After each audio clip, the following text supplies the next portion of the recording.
Hello,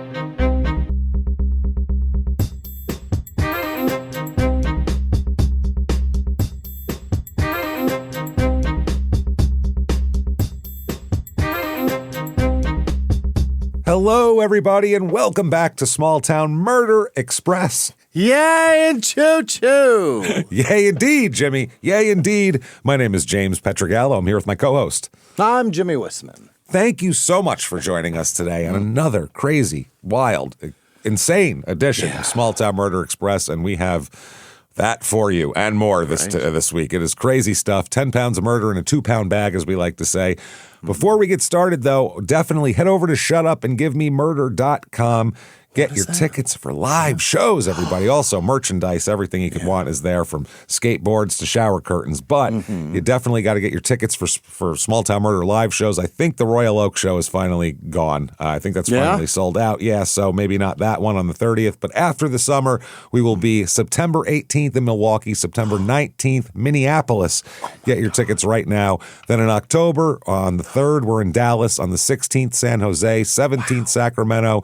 And then Terrytown, New York, and Boston in November. So get those tickets right now. Shutupandgivememurder.com. Get yourself people of Denver what that show's like. We had a great time in Denver. Thank you so much to everybody that came out for that. Too. Thank you. Yeah, that was great. Denver was a lot of fun. Salt Lake City was a show. Denver was great. Salt Lake City, they're fine. Just they can't help that they're Salt Lake City. It's just it's just in Salt Lake City, which is just good God, I can't do it. But it's love Denver though. It's a place. It's certainly a place on land. Right there in a mountainous region. Right there in there. So thank you to everybody that came out, though. You guys were awesome that came to the shows. You guys were great. Thank you to everybody. So definitely do that. Get yourself Patreon also. Yeah. Patreon.com/crimeinsports. That's where you get all the bonus material. Anybody $5 a month or above, you get every last drop of everything we put out, including, as soon as you subscribe, you get just a huge back catalog of bonus episodes you've never heard before, almost 400. Then you get new ones every other week, one crime and sports, one small town murder, and you get them all, everybody. Every last damn one of them. This week, no exception. For crime and sports this week, you'll be getting personal ads. So you don't have to like sports for that. Just to see how people used to find love in the 80s, 90s, and 2000s. And it was in the newspaper, everybody. Let's see it. They had black ink on their hands when they were done looking for it. Harder to whack off like that. It was tough on those people. Then for small... more evidence. Yeah. For Small Town Murder, looks like the vote is in. It looks like the FLDS... Trust Me False Prophet documentary wins. Did vote a lot. I sent a lot of emails to us. Me too. I'm excited. This is the one I want to do. No, and then we'll do Internet Salad in a couple of weeks. And then we have a lot of other fun stuff planned. So Patreon's going to be a lot of fun. Patreon.com/crimeinsports. And you get all the shows we put out. Crime and Sports, Your Stupid Opinions, and Small Town Murder, all ad-free with your Patreon as well. And you get a shout out at the end of the regular show where Jimmy will mispronounce your name all sorts of different ways. So that said, I think it's time, everybody. It's time to sit back. What do you say here? Let's all clear the lungs, arms to the sky, and let's all shout. Shut up and give me murder. Let's do this, everybody. Okay. Let's go on a trip, shall we? All right. Yeah. We are going to Kentucky this week. Down Kentucky way. Here we go. Now, the murder itself happened in a town called, I think it's Depoy. It's so small, I can't even find a pronunciation for it. It's just... Wow. It's so small, there's no stats. It's basically just a few houses. There's no anything in the town. Depoy, I believe is how you say it. How you spell that? Depoy. So it might be Depoy, it might be Depoy. Maybe it's like Patrick Waugh, the goalie. Maybe it's, we don't know. Maybe. But it's so small, and it's only 6 minutes from Greenville. So Greenville is where, like, if you wanted to go get a Snickers bar, you'd go to Greenville for it, which is also a very tiny town. None of these places are big. Greenville, Kentucky? Greenville, Kentucky. So the murder happened in Depoy. Well, when we have Depoy information, I'll give you that, but otherwise it's going to be for Greenville here. Greenville, Kentucky, it's Western Kentucky either way. About an hour and 45 to Nashville, about 2 hours to Louisville, and about 35 minutes to Madisonville, Kentucky, which was our last Kentucky episode 655, which was the murder of the Queen, which was the Dairy Queen lady, if you remember that. Wow, we were so hungry after that show. Does she own one, right? Yeah, she was like for years and years. Like she Right. had it since like the 50s. She was like an original Dairy She's Queen. one of the only ones that had like an original recipe ice cream. Yeah, it was pretty cool. So, we wanted dilly bars bad after that. This is in Muhlenberg County, which I don't think we've ever talked about before because I was like, Muhlenberg County. I never What's heard of that. That's the county. I don't know. Muhlenberg, like the German spelling with an H. Area codes 270 and 364. Population here, 4,507. So that is not Tiny, much. It's a tiny place. Median household income here, about half the national average, which is not good. 34,295. But luckily for them, median home cost is also insanely low. $127,300, which is like a third of the national average, basically. Find somewhere in the country that cheap. God damn. It has to be in a place that you've never heard of. That's the only place you're going to find that. Now, a little bit of history on Depoy. I hope I'm saying that right. It was a stop on the Illinois Central Gulf Railroad and was named for a railroad agent named Elmer Depoyster. Huh. He's the Depoyster, and they were like, let's make it just Depoy after him. Yeah. Now, on Greenville, it was settled in about 1799 here on an estate donated by a local landowner named William Campbell to establish a new seat of government for a new county. So there you go. Now, it was incorporated as a city in 1848, so it took a while. Yeah. It took 50 years. They think it maybe was named for the Revolutionary War general Nathaniel Greene. That's the best they can do. Otherwise, they don't know. Also, it's pretty green around there. Who knows? Sure. Now, in 1987, the Encyclopedia of Kentucky refers to Greenville as the, quote, unofficial capital of the Black Belt. They don't mean people. They mean production of coal and, quote, dark tobacco. Oh, Jesus. Yeah. Well, things that are great for us. Anything that's going to fuck up your breathing apparatus, they make it here. Yeah, this is the cancer belt. A couple reviews of this town here. There isn't much. Here is one. 5 stars. The job market here is very slim. I believe it. The middle of nowhere, the county's always been dependent upon the coal industry, and with the government applying stricter laws and regulations, many companies have either chosen to close or find different means to fuel their business. That, in turn, leads to the job loss across the board. Yeah, they're terrible jobs, and then terrible jobs go away, and then there's no job. So it's like, well, I guess we wanted those terrible jobs. It sounded like the CEO of a company's noticing some loss, and he started an OnlyFans. Yeah, he's like, well, I guess I'll sell pictures of my feet. Now, 4 stars here. The area is great because of how friendly and welcoming everyone is. It is a beautiful town that is growing. Is it? It's growing? How much is it 4, growing, really? I mean, yeah. We only had move here. It's growing. We had 4,800 like 10 years ago. Now it's 5,100, so 4,800, 4,900. We're doing great. 3 stars here. One thing I like about Greenville is the fact that everyone knows everyone. I don't like that. It's a small town, and I always love going to Walmart and seeing people reunite with the people they haven't seen in a while. This is their social center here, is Walmart. Literally, I go there. Oh, I saw that, my buddy from high school. Like, that's strange, right? My balls came through my undies. Yeah. I'm going to go see Tom down at the Walmart. See if he can sell me some new ones. However, I've met a lot of ignorant people in this town, and that saddens me. People who yell racial slurs, I'd like to see change in the future. Yeah, less people just indiscriminately yelling racial slurs would probably be better for everyone. Sure do hope down the road a piece. Recognize the error of that. Maybe in the 2100s we'll figure that out down here. We don't know. I don't wish for anyone to feel uncomfortable and unsafe in any town. However, it's a problem in Greenville, Kentucky, and it has to change. Okay, things to do in this town. Ooh, it is the Hogs, HAWGS, because Harley is very litigious, by the way. You can't name an event at a bar something with hog in it. They will fucking sue you. They will send you a cease and desist. They're crazy. The word hog, they own that shit, and you're not allowed to use it. They better tell that to Arkansas. Well, they have actual hogs there. I'm talking if you're referring to a motorcycle and you're calling it a hog. Is that what they're doing? This is what they're referring to? Oh. Hogs, bogs, and brews. Bike and Jeep night, it's called. Oh, boy. Yeah. Like WCW Wrestling used to have a show called Hog Wild that was at Sturgis. They had to change it to Road Wild because Harley said, we're suing you. What? You can't use the word hog. We own it. Yeah. They don't own Hog, do they? Yeah, that's a real American old-timey company. Sue you for using hog. It's so funny. They're corporate as shit, and everybody acts like they're like some... What a stupid thing to sue about. A bunch of guys get out of prison and then put a Harley shirt on, and they're like, cool, right? Yeah, they're really cool. They're not corporate at all. Hog, yep. So this is on May 30th here, so you can still have time. There's motorcycles, Jeeps, cold beers, and live music.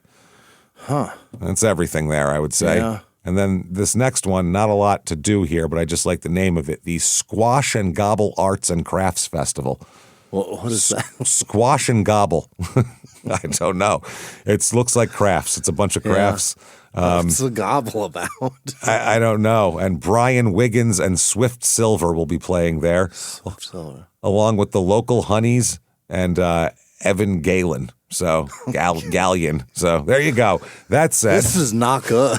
No, it's small, so it's going to be tough there. But if you don't have a Jeep or a Harley, you're assed out on everything. You got well. I just assume if you live here, you have a 4-wheel drive vehicle or a motorcycle or both. I think that's what they're assuming. I don't know the place, so I don't know. Both of them are vehicles that wave at each other if they see the other. Absolutely. Yeah. They all do it to each other. Those are waivers. That's one thing. I never want any vehicle that puts me in a club. That's the wave community. Never, ever. That's if I'm looking at cars. So what are you looking for? Something that no one will wave at me in. That's what I'm looking for. Something I'm not a part of a fucking anything. I don't want to be a part of your community. I think the Subaru community has an acknowledgement of some sort. I don't know what it is. I don't know what the lesbian hand signal is for a Subaru. There's some sort of... diamond. I'm not sure. I don't have one of these. I'm not positive of what it is exactly. I think that's the wave. I'm not sure. Yeah, it's and we can say that because lesbians love us, by the way. We have tons of lesbian listeners, and they're laughing the hardest at that. That's why we don't mind. But there's also, I'll bet you, Dollars to Donuts, the Forerunner community is the next one that does it. Oh no, well, because that community is fucking deep. There's a lot of them now. There's a very common car, yeah. Boy, it's got to be the Jeep top 5 leading. The Jeep wave is to try to get you to come over to the side of the road and help them because they're broken down. Yeah, hey, I need a... Hi, my AC doesn't work either. I'm stuck here, yeah. All right, let's talk about a murder here. All right, now, we're going to go to 1999 here. Yeah. Okay, so in this place, picture about 1963. That's about the equivalent here, you know what I mean? Now, Depoy, at this point, it's an unincorporated community. It is, and I'll describe it from this article here, sitting just down the gravel road from Greenville. Oh, boy. That's what I mean. You got to take a gravel road. It's so small that it has, not a lot. It has no city government, no, welcome sign, no mayor, none of that shit here. It's just basically a bunch of some mobile homes, a railroad bed running through the woods, and a restaurant called John and Sue's. That's the town. Wow. That's the entire town. Some trailers, the tracks that used to be more active, and a restaurant. Royalty of John and Sue. Now, there's a road here called Wimberley Lane. Not really a road. It's gravel, about 1/8 of a mile long gravel path, essentially. Yeah. And it's named for a family that's lived there for 2 generations. They're the only people that live on this gravel path. Okay. Is this family. And it's called Wimberley Lane, yes. And there are 3 households that we'll talk about here. Now, the matriarch and patriarch here are Dell and Eugene Wimberley. Yeah. They have a small house where they live. Their house is actually like attached to the ground and everything. Mm-hmm. They raised 2 daughters there, Beverly and Jean. Yeah. And we're going to have to remember all these names here. Now, Beverly married, this will be easy to remember, married a guy named Wedding. So that's easy. We know she got married. Say again? Yeah. She married Todd Wedding. Oh, last name. Got it. Last name, yeah. Okay. Beverly marries, so she's now Beverly Wedding. Mm-hmm. Todd is a newspaper guy. Oh. Okay. He's like an editor for the local newspaper. Yeah. He delivers newspapers. Oh, okay. Yeah. Not he's a... he's a grown-up 12-year-old. He's not a journalist or anything. Jimmy went, oh, look at that. He's just like, no, hold on a minute. No. You back it up. He's got a sunroof that he cut in the top of his car. Of his Jeep. Hucks papers out. Yeah. Yeah, he takes the T-tops off. Yeah, he just throws them out. So they get married. Then Jean marries Johnny Vincent, who works for a local food distributor. So they're both married off, Jean and Johnny and Beverly and Todd, okay? Both daughters each had a son, all right? Now, Beverly had a son named Terry, and Jean and Johnny Vincent had a son named Joey. Okay. Now, Jean and Johnny got a son named Joey. Jean and Johnny got Joey, and Beverly and Todd have Terry. Okay. Now, by the late 90s, these are grown men, the sons. They've grown into grown men. They have their own houses on the same gravel path. Yep. So everybody, road. Yeah, you just put another trailer down at the end, I think, is a lot of the kind of family roads. It's kind of what they do. They add another, a mobile home, or they'll build a small house or whatever. Now, Adele, the matriarch here, described this. She said, it was a village raising all the children, and everybody relied on each other, trusted each other a lot with that. Terry, a little bit younger, she's watching a video of the kids, and she said, Terry doesn't look like he quite knows what to do. He looks like he's trying to find somebody to help him figure out what to do all the time. So he's a little lost. A little lost. And so as of 1999, living on Wimberley here, we have Beverly Wedding, who is, like we said, Adele and Eugene's daughter. Manville Todd Wedding. His name's Manville Wedding. That's what the fuck? Todd. That's much easier to deal with. Now, Beverly's 56 years old in 1999. So imagine Adele and Eugene. They're like 112. They're gotta be. Yeah. Very old. Manville Wedding here is 59, Todd. And then Terry Wedding, their son, is 27 at this point. Yeah. Okay. So they all live in the same house here. Now, Beverly here, she has worked for 15 years as a district circulation manager for the Evansville Courier, which is... She's the manager of the distribution of the papers. She tells you which houses to throw a paper at. I feel like that's what that is. Tells us who's paid up so that they can get a paper. Exactly. She was reportedly at this point trying to retire, but the paper wouldn't let her retire, which I don't understand. No? Wouldn't let you. Here's what you do. You don't go there anymore, and now you're retired. I don't know why. No one can force you not to retire. You're going to have to train your replacement, and then you can go. Well, yeah, she's not playing for the Lakers. It's not like she's under contract or something, and she's got to, you got 2 more years on your deal, pal. We gave you a signing bonus. So we're taking a salary cap hit this year. You're sticking around. Yeah, the cap hit's huge this year. Got to help us out here. Now, Adele said here, she said, Beverly was a really likable person, a lovable person, never had a care in the world. She wanted to retire last year, but they wouldn't let her. I said, Beverly, don't be such a good hand, and maybe they'll get rid of you. Stop being so good at your job, and then they'll find somebody else. Stop performing. Yeah. Oh, I can't retire? Okay. Oh, I made a few mistakes this week. Sorry about that. How about now? Quiet strategy. Yeah, exactly. Just Kentucky style and a long time ago. Stop showing up. Yeah, that's it. I did that. I've done that many times. Just, hey, guess what? I guess I don't work here anymore. Didn't have to formally put any paperwork in.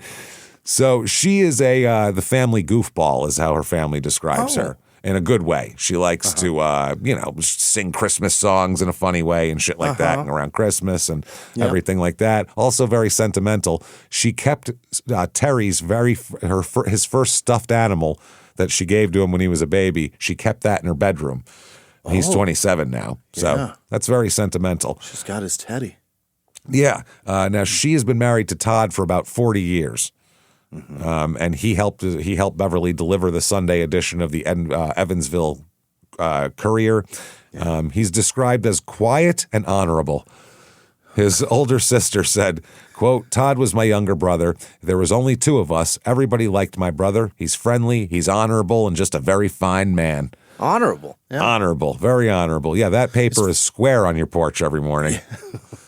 He's honorable. He's 59, man. So they've been married 40 years. That's it. Yeah, they got married 18, 19 years old, and that's it. Stuck together, yeah. They're stuck together, and from what I understand, everybody likes Todd. Great guy. He's honorable, James. Honorable man. What do you want? Yeah.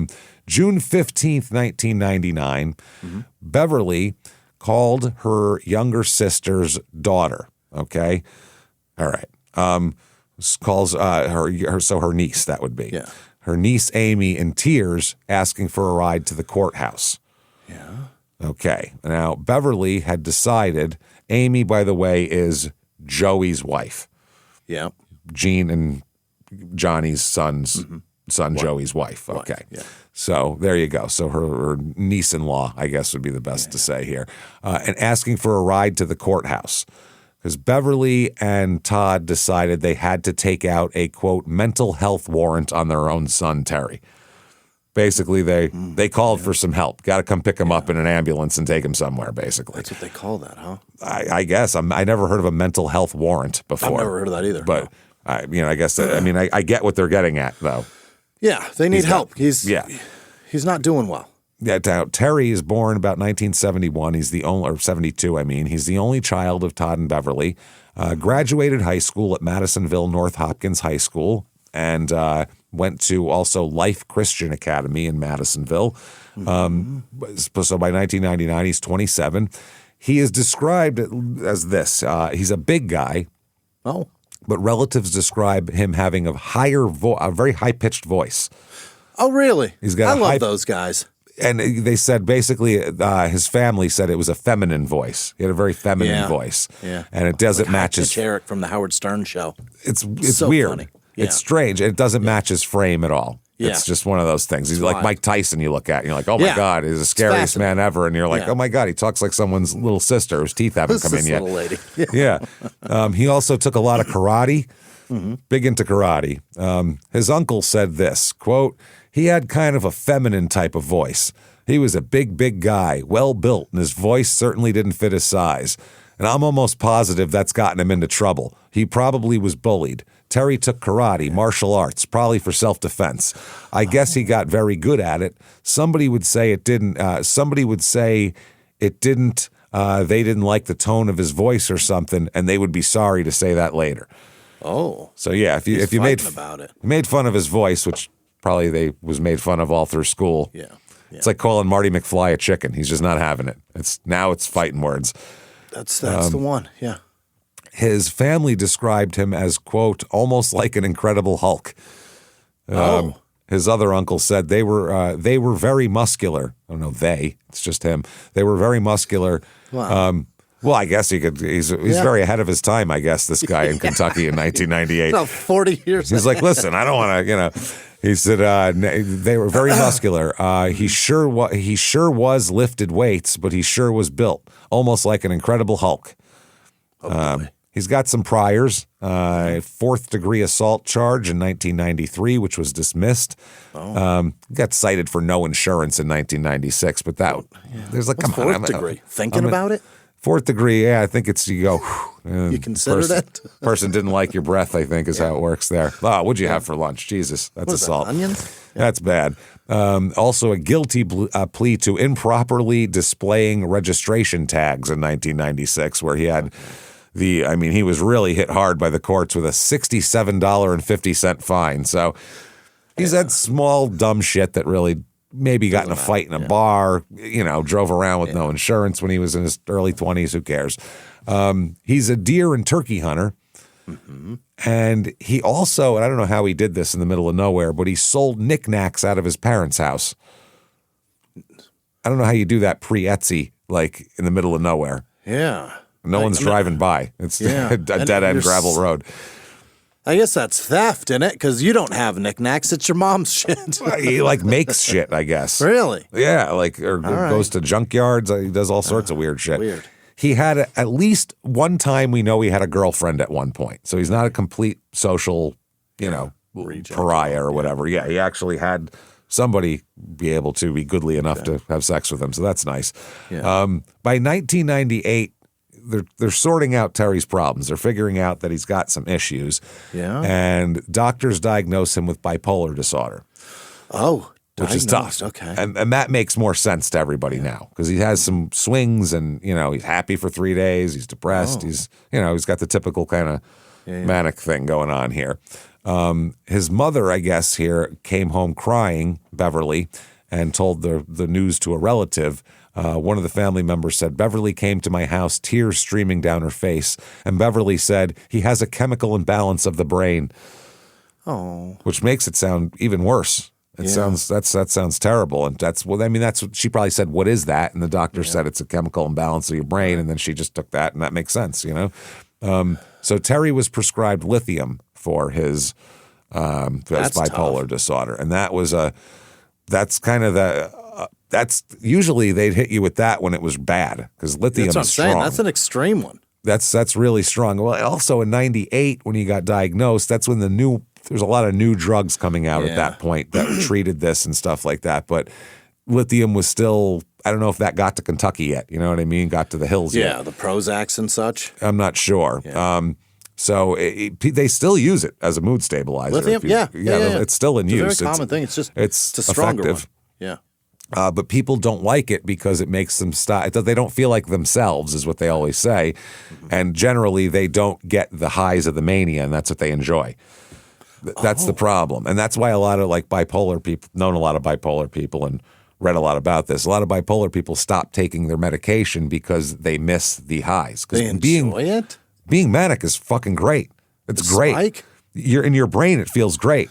Things you're doing aren't perfect, but you feel great. You're up for days. You're feeling good. You feel like you're accomplishing things. Your brain's, snapping. And then you take this and everything slows down and you don't feel like yourself and you want that high of the mania again.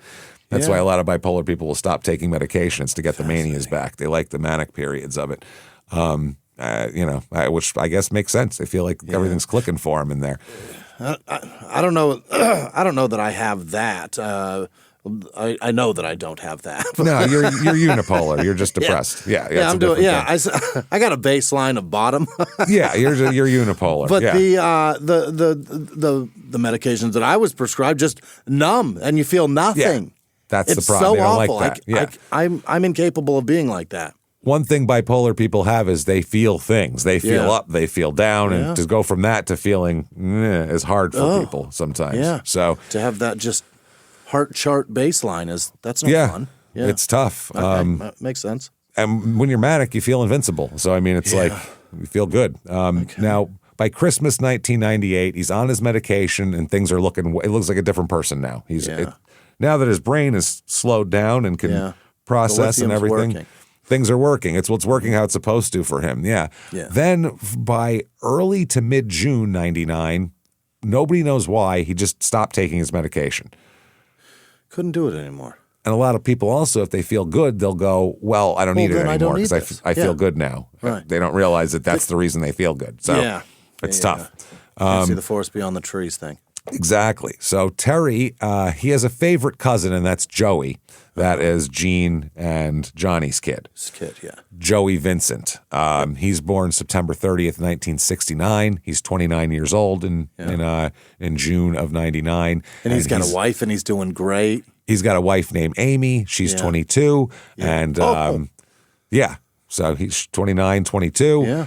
Yeah. They live about 100 yards across the yard from the weddings. Okay. So they're there. They have a gray mobile home where Joey lives with Amy, and they have a little baby who is 1 to 2 years old, little toddler named Brooklyn.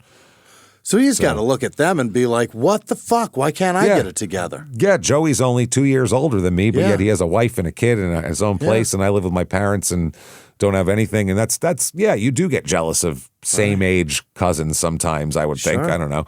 I don't know. I don't really care. I could see it. I could see it though, for sure. I have seen it. I've seen it happen. I'm the oldest cousin, so I don't have anybody to gauge mine against. And the next one is like 10 years younger than me, so I don't care what they're doing.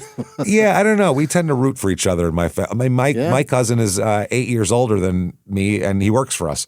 Yeah. And he's happy as can be and couldn't be more thrilled for anything that happens with us. You know what I mean? I got one 10 years younger than me, and I'm just going, you're going to get divorced any day now.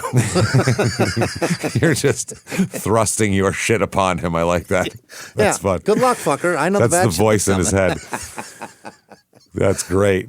So Joey and Terry, they're like best friend cousins growing up. You have the cousin that you're closest to, and that's them. There's home videos of those two from toddlers to tricycles to always together, always hanging out. Now Joey here, Joey is as a teen, he really hit his stride. He was very confident, had a lot of friends, had girlfriends. Sure. He went to 4 high school proms. Goddamn, Joey. Yeah, Joey was a ladies' man. He played basketball at Graham High School, so he was an athlete. He had kind of all the stuff Terry didn't have, basically. Right. So it's one of those things. That was Terry's cool cousin. Right. Now, 1999, by that time, Joey had been on the Greenville Police Department for 8 years. And he's a cop. He started in 91. A fellow officer said, Joey and I were at one of our softball games one evening, and Joey explained to me that he had applied for the Greenville Police Department. And I wasn't surprised because I knew Joey had the personality and the love for his community and the love for the people. All right. And small town police force, too, is a different kind of thing. Mm-hmm. You're mainly talking to people.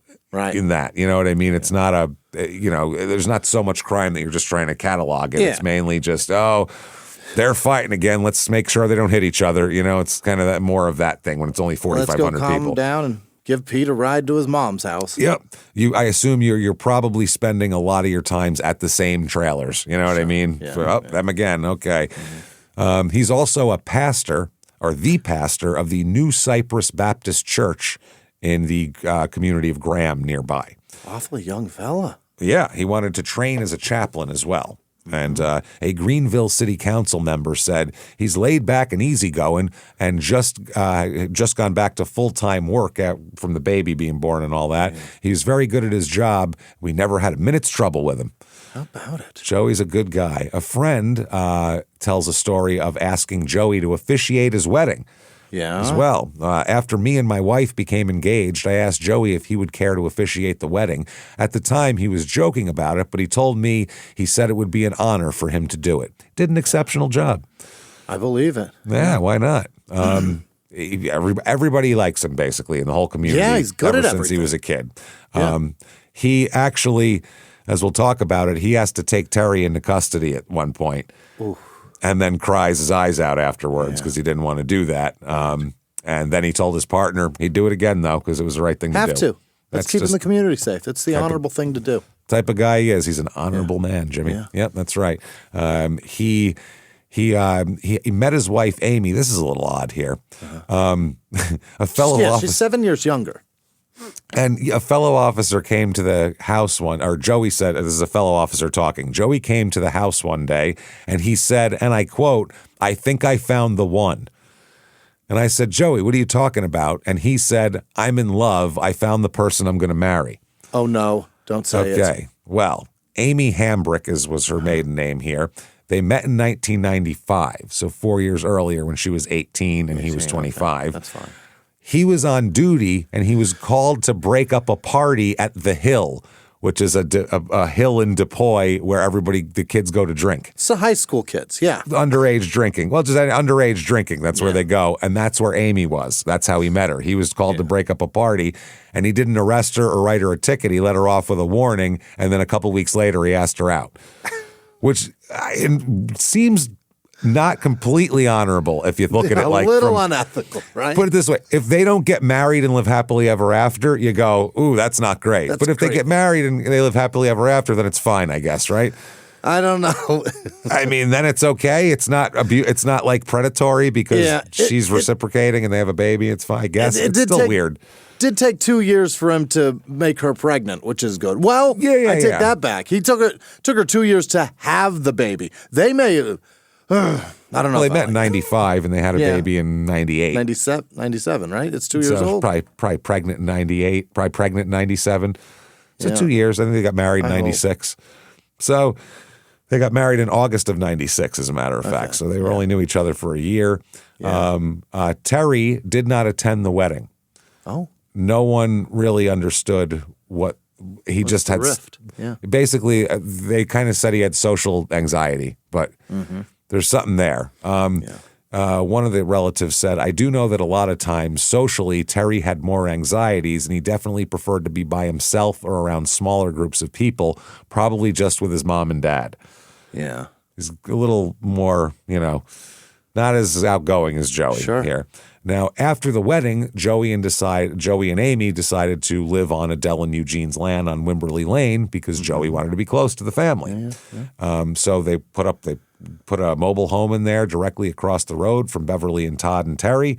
And there they are. So 1997 in July is when Brooklyn is born. So they got pregnant like right now. 2 months after they got married. They walked down the aisle and said, let's start trying.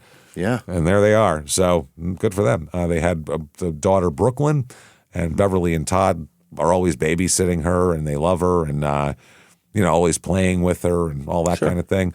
June of 1999, Amy is pregnant with their second child. She's 4 months pregnant. Going again, yeah. Going again. Now, Amy has a job, too. She's a waitress at John and Sue's restaurant. Yeah. These people are Depoy through and through. And they are the town. Yeah. So she's a waitress there and very popular. Everybody knows her because she's the waitress in the only diner and only restaurant in town. Her coworker said she's always joking and loving on everybody and that kind of thing. They said the owner of John and Sue's said that Amy was the type of person that on a Friday night shift, she'd give half of her $20 in tips to a fundraiser collecting for cancer research.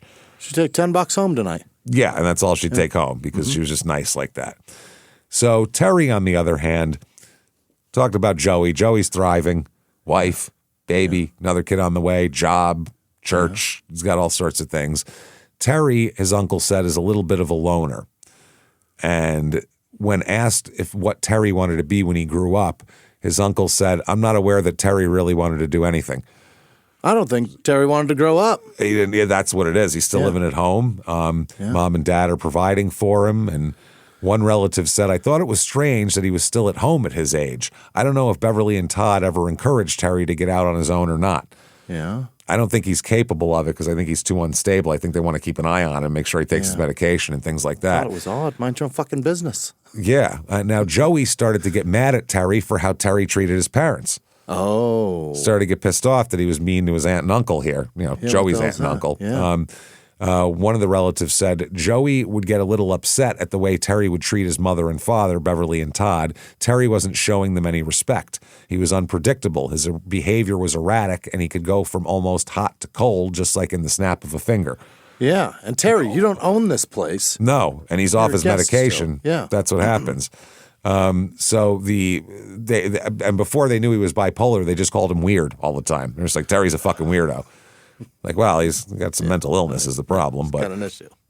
Tuesday, June 15th, 1999, Beverly, wedding, picks up the phone and calls Amy at home. Okay. Beverly is terrified. That's the problem. Terry's been off his meds for over 2 weeks, and he's starting to really be wacky here. Yeah. That's when Beverly said she needs a ride to the courthouse, and Amy said okay and took her to the courthouse. Sure. Now, she went to the courthouse to take out a 72-hour mental health warrant, known in Kentucky as an emergency protection / involuntary admission order against her own son. Wow. An officer involved said for Beverly and Todd to see the need to have a mental health warrant signed against Terry, I knew it had to be bad for them to go that far. They saw that there. They saw that there was a threat to himself or somebody else. So the warrant gets signed by a judge. Now it has to be served by a member of law enforcement. Oh, so it's an actual, it's like a, it's a welfare check with an involuntary. With a place to go. Yeah. Yeah. It's a so they're taking it. Yeah. Exactly. So Joey says he'd do it. Because he knows him. And he doesn't want Terry to get hurt. He doesn't want anything to go down. His cousin's going to serve it? Yeah, which makes sense for Joey because he's thinking this is the right thing to do because I don't want him freaking out and having officers having to beat him up or anything like that because he's a big guy too and he knows karate and all this shit. They might have to shoot him. He's like, if I go over there, he'll come with me, Is there a way he can do this plain clothes so that it just feels like a family's taking him for a ride somewhere? I'm sure he can. I'm sure he doesn't have to go over there and introduce himself as Officer Vincent. I'm sure he can I'm Officer Joey. Yeah, he can say, hey, Terry. So Joey's shift partner said, quote, I enjoy, and then he stops. Joey called me right at time for him to come to work and said that Beverly and Todd had signed a mental health warrant against Terry and that he was going to help serve it. He felt like things would go smoother if he was in there. Yeah. Because he can make, contact. It's his family, yeah. So he thinks it'll help diffuse the situation. So he goes with a deputy from the Muhlenberg County Sheriff's Office. They knock on the door. They tell Terry he has to come with them.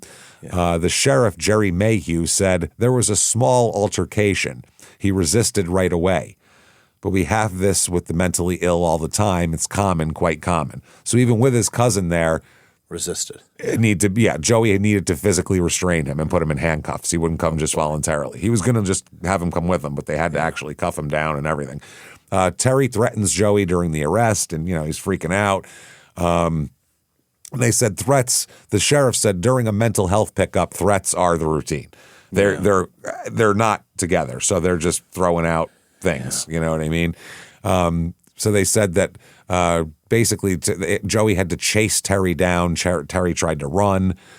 Mm-hmm. Joey chased him down, helped cuff him and all that kind of shit.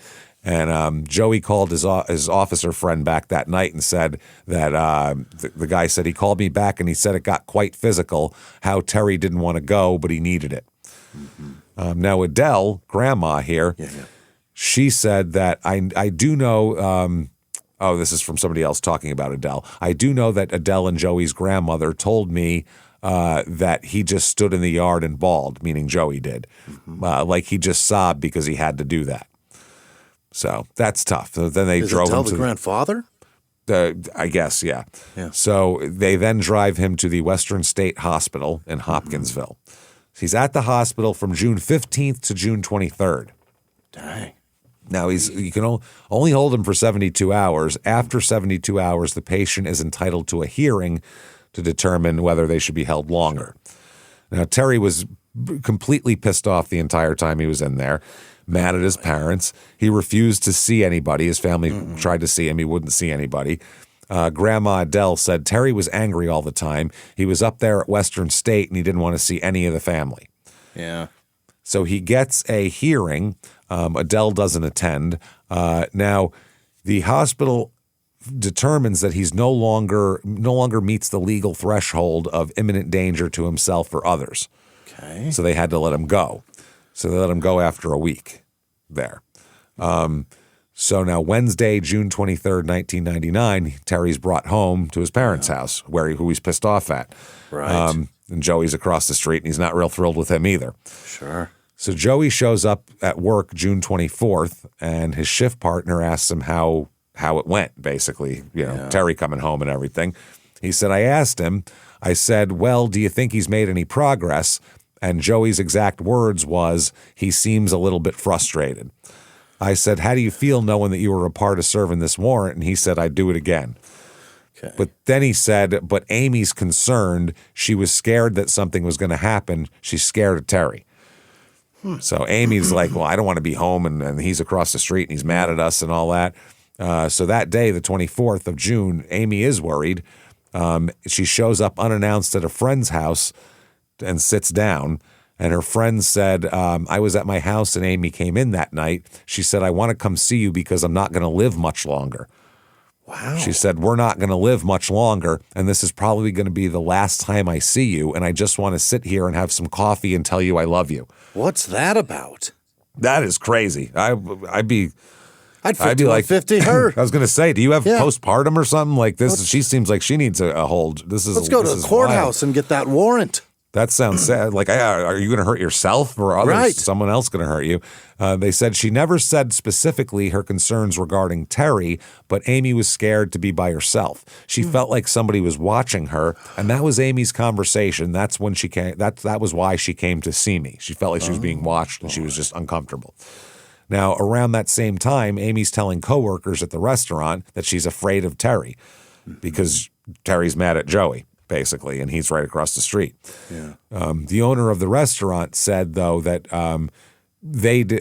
he and Joey had discussed the situation, and Joey didn't think there was any imminent danger. Right. He just thought she was, there's a baby around, she gets scared, and, go around a nest and see how the mother animal acts when you go near their babies. They don't like it. So, understandable. Not very chill about it, yeah. Not very chill. They get a little uptight about it. So, in late June, like we said, he's off his meds. He got out of the place, and he's off his meds, and it's not great. Now, it's bad stuff. He said that basically he had the delusional belief that he was telling people that we're not family.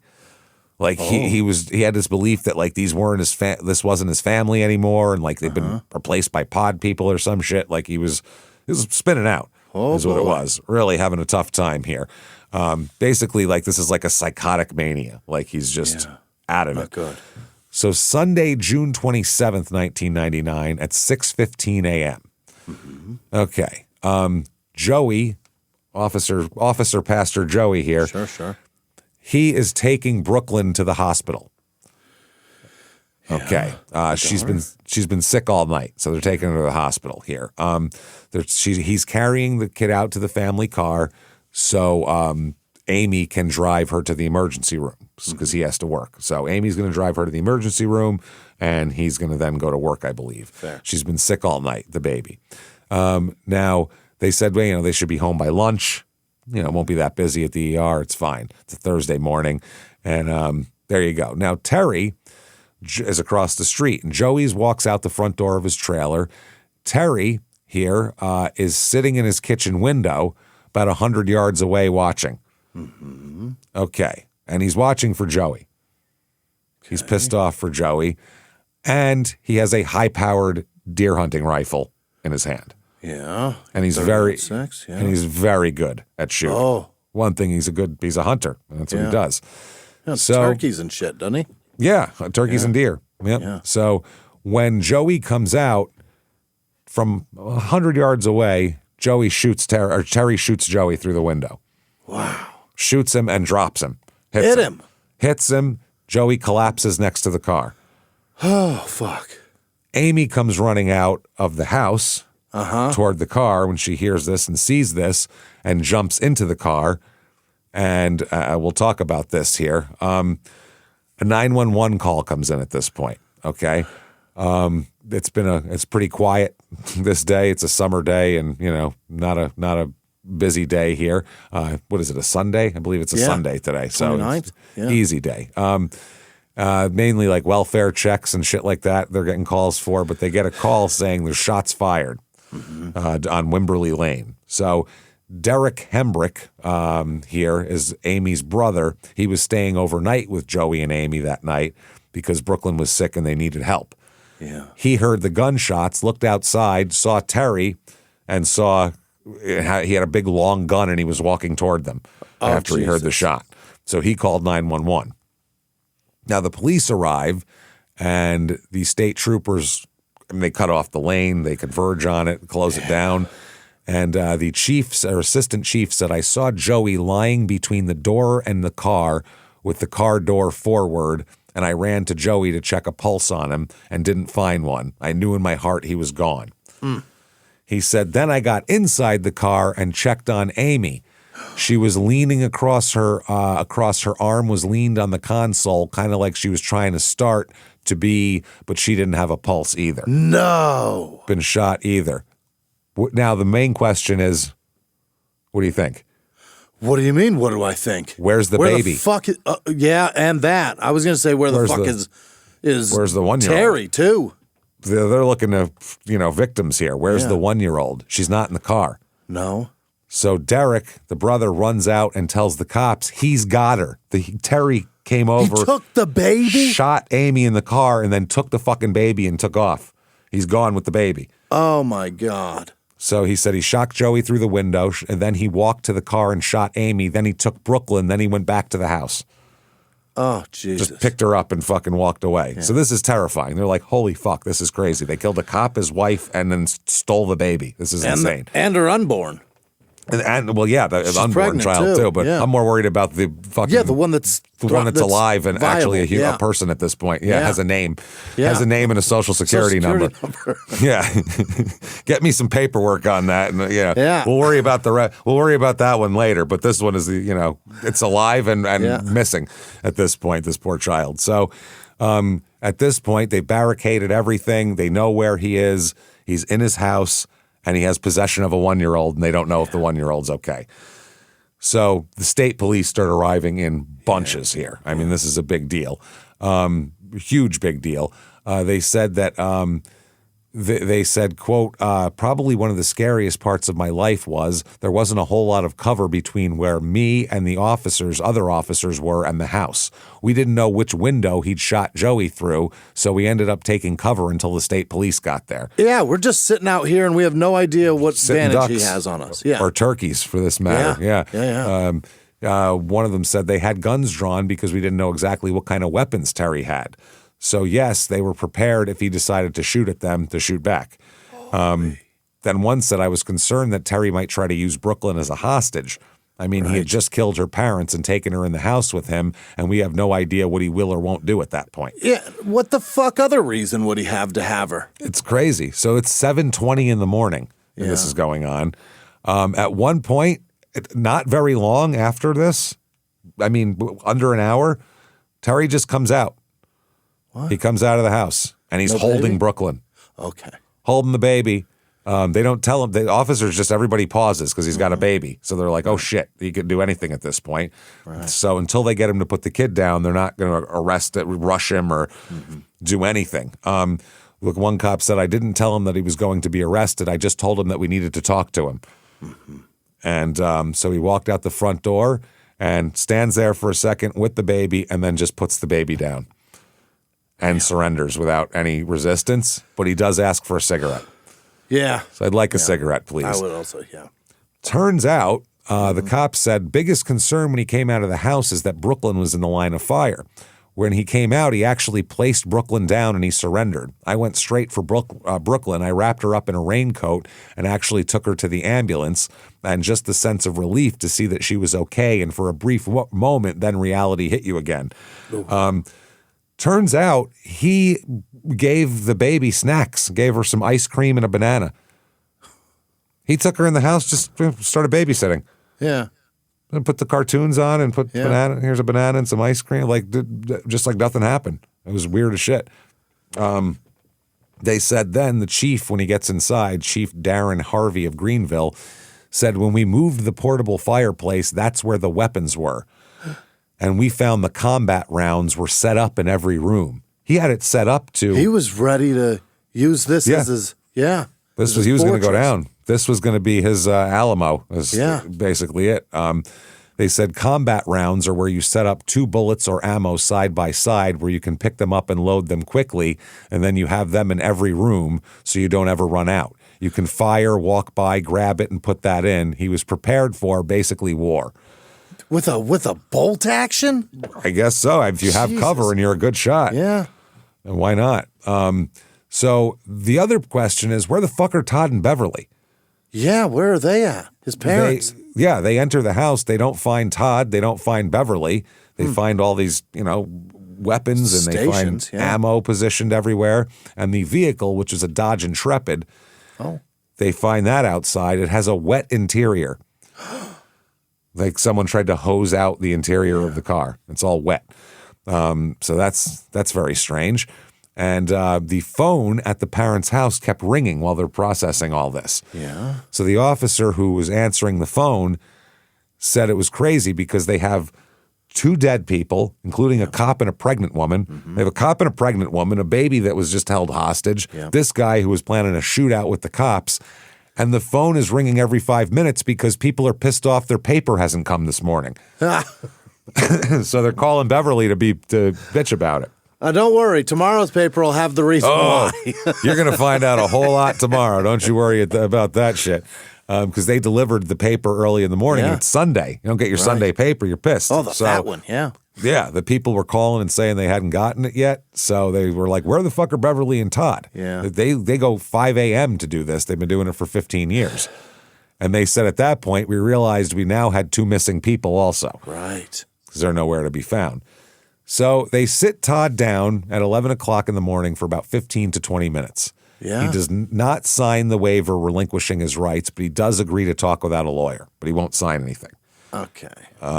It was at that point that he admitted to everything. He admitted to the killings. He said, yeah, I shot my cousin. I shot Amy. Can we use that? The detective, well, yeah, if you can't force people to sign things, but if they physically waive it and you record it.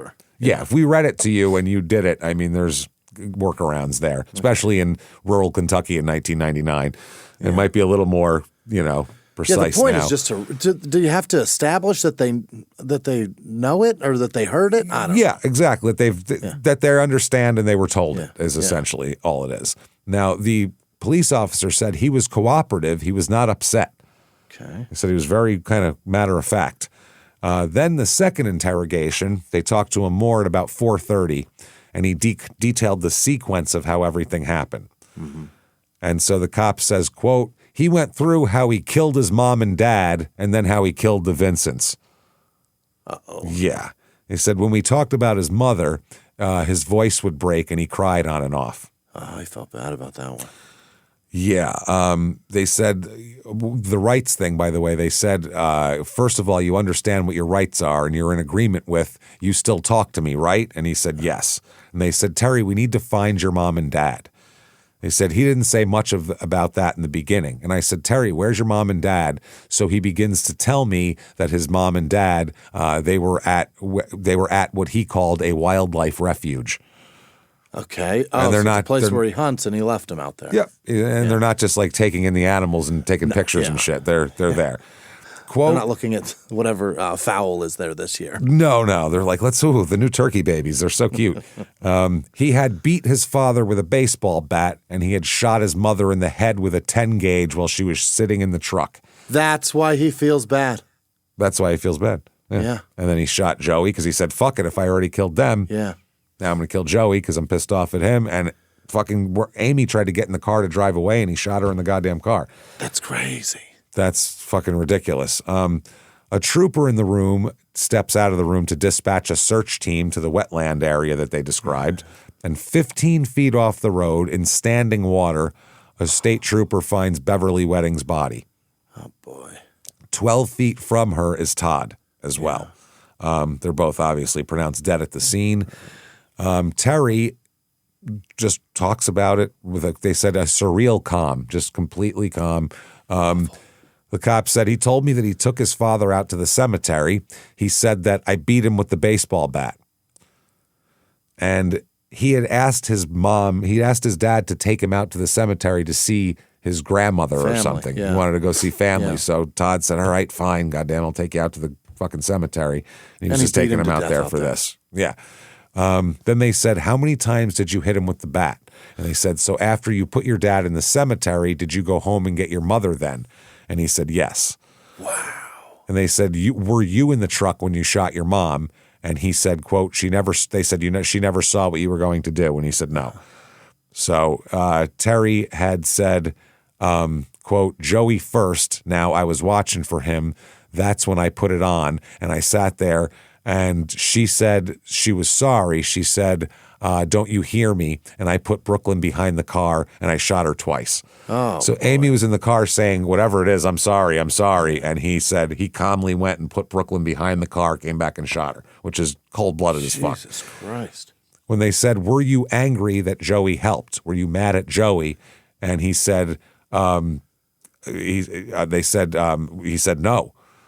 No. He said he would get... At one point, he said he would get very angry during the interview and say, no, that's not the reason. That's not the reason. Because they kept saying, because Joey took you in. And he kept saying, no, like you're not listening to me. So. What's the reason? They don't know. That's the thing. In his mind, who the fuck knows? I guess it makes no sense. Maybe he's just jealous.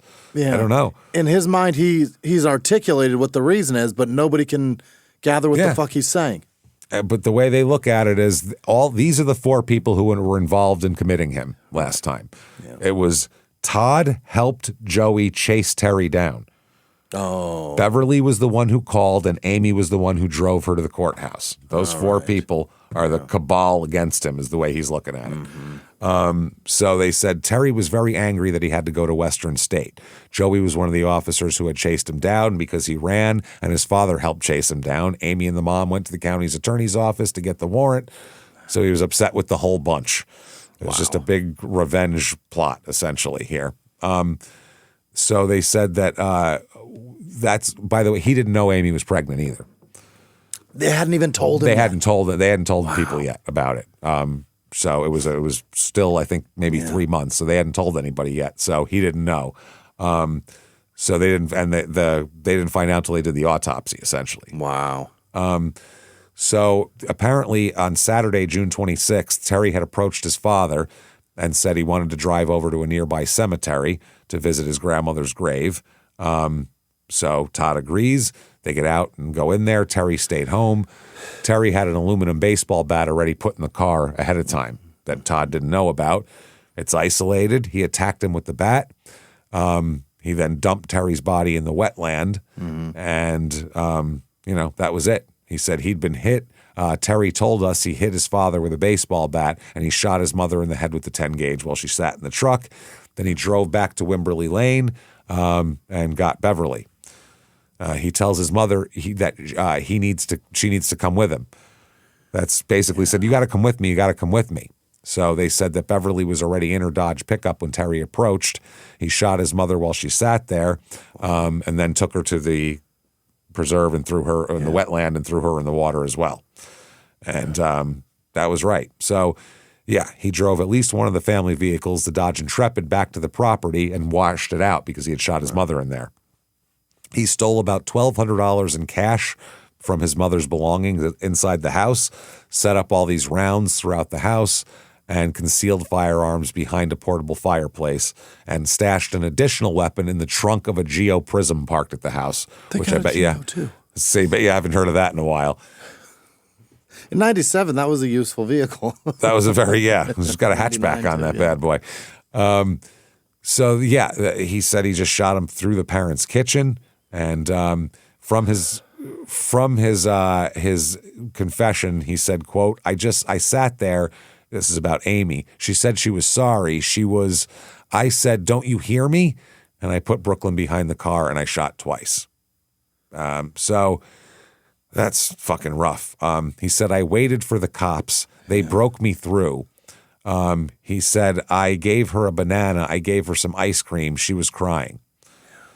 Now, years later, Brooklyn, who survived this, obviously, said, I think this blurry like a dark hue over that day. While I don't remember, I was told that not only did he spare me in a sense, but he cared for me that day just like any family member would. Right. Which is strange. You know what I mean? He still had like love for this baby. They said that right now, the cops said, we're working on a motive. We're trying to nail down anything that may be more obvious to those in the community. So it just doesn't make sense. He said, Joey's about as nice a person as you'd ever meet, and he'd do anything for you. So it doesn't make sense. Adele said this, quote, this is grandma, I kind of feel hard towards Terry, and that's an awful thing for a grandmother to say. We blame Western State. We don't understand. They shouldn't have let him out, huh? We put him in there, and then he came out and he did this, so we don't know. You know what I mean? They held all 4 funerals together on the same day. Eesh. Yeah, all the police officers came and they had flags and all that stuff. It was a big thing. This is very much similar to the Axtell, Texas case we had a couple weeks ago, except a lot different. See, I liked it because it was a similar type of thing, but it could happen in a different way like this. It was really, really weird. One of the library employees said, I think everyone's just in shock. You hear something like this about such a good bunch of people and you just don't believe it. You know deep down it's the truth, but your mind just won't let you believe it. And Adele said, I did go to the funeral and the visitation, but I didn't stay. I went home to keep Brooklyn because we kept Brooklyn while all this was going on, and I was sitting there rocking her. I watched her mom and dad pass by the house and hers, meaning going. Hers, So Terry's charged with 4 counts of murder. Yeah. That's it. So 4 counts. He's arraigned here, and also on 1 count of theft because he stole $1,200. Oh. He pleads innocent. Wow. And there's that. Now, Beverly's younger sister and Joey's mother, Jean and Johnny, they end up raising Brooklyn. Yeah. By the way. And basically they said they don't want the death penalty for Terry. They're like, we're going to put him in the death penalty, and this is the quote, nothing is going to bring them back no matter what they do. What's the point? Kill the cousin? And I agree. So Terry wants a change of venue. He's like, oh my God, everyone in this town and everyone in this county knows about this shit. Yeah. The judge denied the change of venue. All right. We gonna keep it right here. Yeah. Now, there's several, basically, during all this, once they decide that the trial is going to go forward in this county, Terry decides he wants a plea. Oh, he doesn't want to do that, huh? No. So they're gonna have a plea.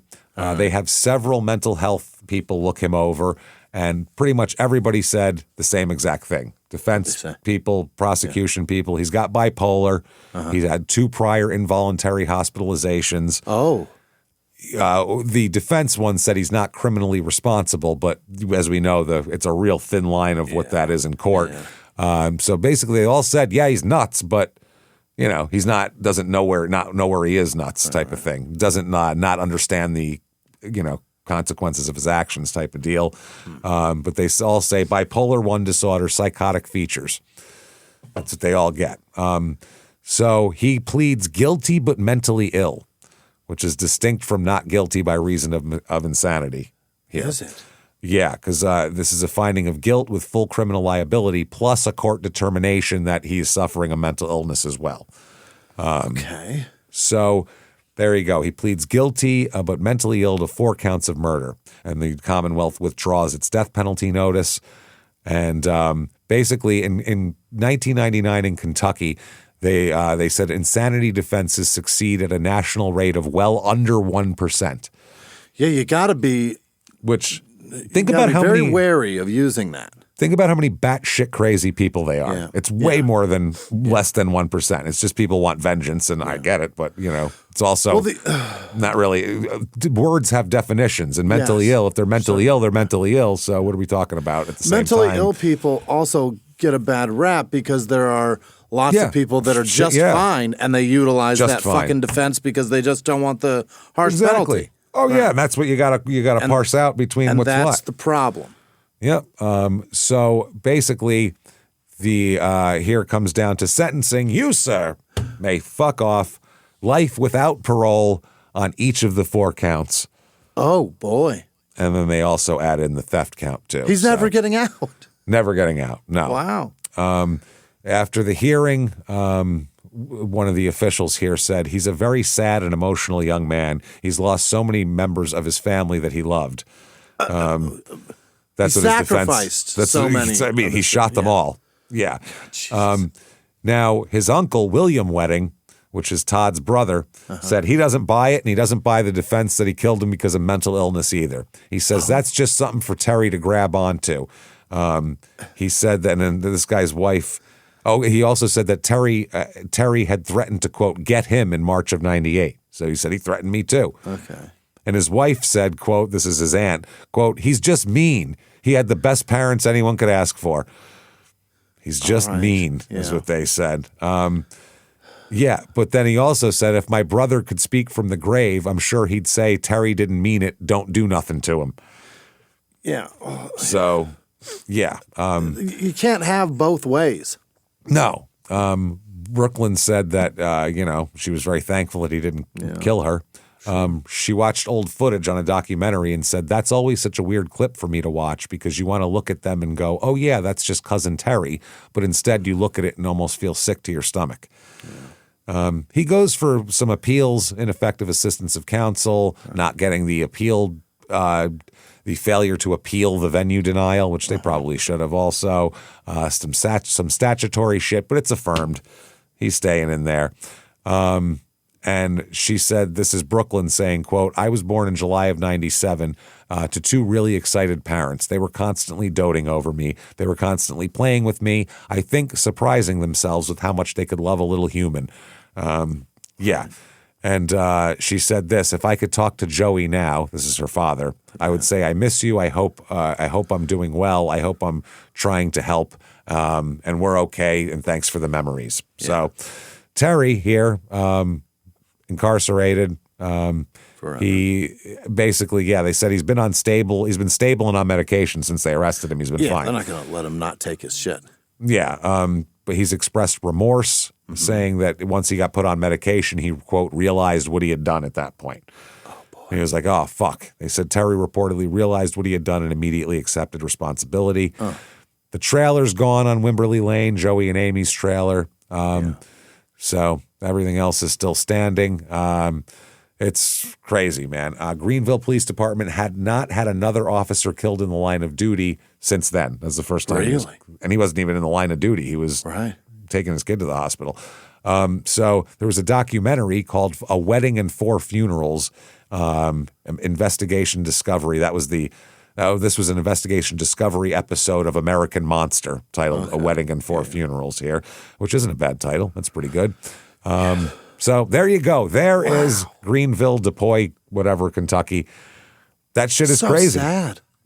That's what I mean. And this is just these little things that can just pop up that you don't even know about. And in the middle of nowhere like that. And it's just scary shit. And it was similar, like I said, had a similar kind of thing to the Axtell, Texas case. And I was like, man, that just interests me that similar but different. So if you go back and listen to that one. This is why you got to take care of your head, man. This is crazy. Oh, I mean, mental health is tough. And even if you are taking care of it, even if you're on the medication, sometimes things happen. You know what I mean? He went off his meds and then they couldn't get him back on. And it's difficult. Mental health is tough. Yeah, take care of your shit, everybody. So there you go. Anyway, there is Kentucky. Wow. If you enjoyed that crazy-ass episode, definitely give us 5 stars on whatever app you're listening on. Absolutely. Give a thumbs up or whatever on Netflix. Do all that good stuff for us. Head over to shutupandgivememurder.com. Tickets for live shows here. I don't think Royal Oak on May 30th has any left, so get in there on September 18th and 19th when we're in Milwaukee and Minneapolis. Get those right now. Shutupandgivememurder.com. Follow on social media at Small Town Murder on Instagram, at Small Town Pod on Facebook. Do all that stuff. Listen to Crime and Sports. Listen to your stupid opinions. Get yourself Patreon, everybody. That's the key. Patreon.com/crimeinsports is where you get all of the bonus material. Anybody $5 a month or above, you're going to get everything we put out, including as soon as you subscribe, like almost 400 back bonus episodes. You're going to love all of that. Then you get new ones every other week. One Crime and Sports, one Small Town Murder. This week, Crime and Sports, personal ads. Let's read through how people found love in the newspaper, love with inky hands in the 80s, 90s, and 2000s. Then for Small Town Murder, it is that new FLDS documentary, the Trust Me False Prophet one, which is bonkers, and you got to see it to believe it there. I'm horrified. I'm horrified. So patreon.com/crimeinsports. Plus, you get everything we put out ad-free with your Patreon, and you get a shout-out at the end of the regular show. So do that. Keep coming back and seeing us. Shutupandgivememurder.com is where you find the links to everything, including social media for us and all that good stuff. So keep coming back and seeing us and hanging out, because we cannot keep coming back. We'll be back next week for sure. And until next week, everybody, it's been our pleasure. Bye.